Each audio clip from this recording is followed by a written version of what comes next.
સાંભળો સાંભળો સાંભળો મિત્રો, 150 કરોડ રોકડા, 129 કિલો સોનું અને 75 લાખના હીરા. આ કોઈ મારા તમારા દેશના ઉદ્યોગપતિની સંપત્તિ નથી. આ એક મંદિરના પૂજારીને ત્યાં રેડ પાડવામાં આવી છે અને એ ઈડીની રેડમાં આટલી વસ્તુ મળી આવી છે. વિચારો મિત્રો, આજ મારો ને તમારો દેશ આધ્યાત્મિકતાથી હટીને ધાર્મિકતા તરફ જાય છે. માત્ર ટીલા ટપકા કરવા, કથાઓ કરવી, લાખો લોકોને ભેગા કરી માનવ શ્રમ બગાડવો. મિત્રો, ક્યાં સુધી આ ચાલશે? વિચાર કરો, મારા ને તમારા દેશમાં શિક્ષણ આટલું બધું મોંઘું થતું જાય છે.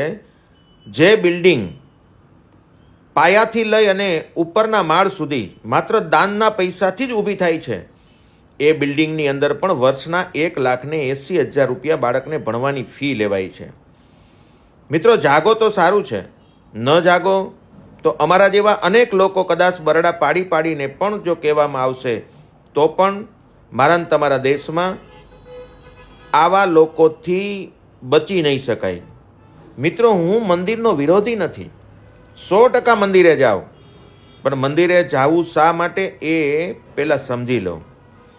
આજ જે લોકો વ્યાસપીઠ ઉપર બેસીને ત્યાગની વાતો શીખવે છે, એ લોકો વ્યાસપીઠ ઉપર બેસીને એક કથામાં કરોડો રૂપિયા એકઠા કરે છે અને એ કરોડો રૂપિયા એકઠા કર્યા પછી ભીતડા ચણી અને અંદર એક મૂર્તિ બેસાડીને એમાં પાછો કરોડોનો વેપાર કરે છે.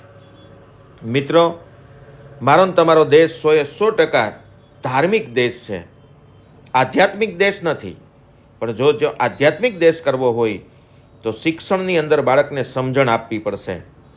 આજ એજ્યુકેટેડ પર્સન અંધશ્રદ્ધામાં ભરાઈને 3 વર્ષ સુધી દાણા જોવાના વેઇટિંગ હોય, એની અંદર જો માણસ જતો હોય તો મિત્રો, આ શિક્ષણ ક્યાં કામ આવે છે? માત્ર પેટનો રોટલો પૂરવા પૂરતું જ જો શિક્ષણ ઉપયોગમાં આવતું હોય તો મિત્રો, શિક્ષણને ધિકાર છે. અને એટલા માટે હજારો વખત હું કહું છું કે તમારા બાળકને મનથી મજબૂત બનાવો, તમારા બાળકને આધ્યાત્મિક બનાવો, ધાર્મિક નહીં. એને સત્ય જ્ઞાન આપો. મારા ને તમારા ઋષિમુનિઓ અનેક એવું જ્ઞાન આપી ગયા છે, જે જ્ઞાન પીરસવું એ મારા ને તમારા સંતોની એક ફરજ હતી, જવાબદારી હતી. એને બદલે આજ એક મેળાવડામાં અબજો કરોડો રૂપિયા ભેગા કરી અને પોતે સુખ શાંતિને સમાધાનમાં, જે સંત સાદો હોવો જોઈએ, સીધો હોવો જોઈએ, સરળ હોવો જોઈએ, એને બદલે ફેસિલિટીમાં ફરતો મારા ને તમારા દેશનો સાધુ થઈ ગયો છે.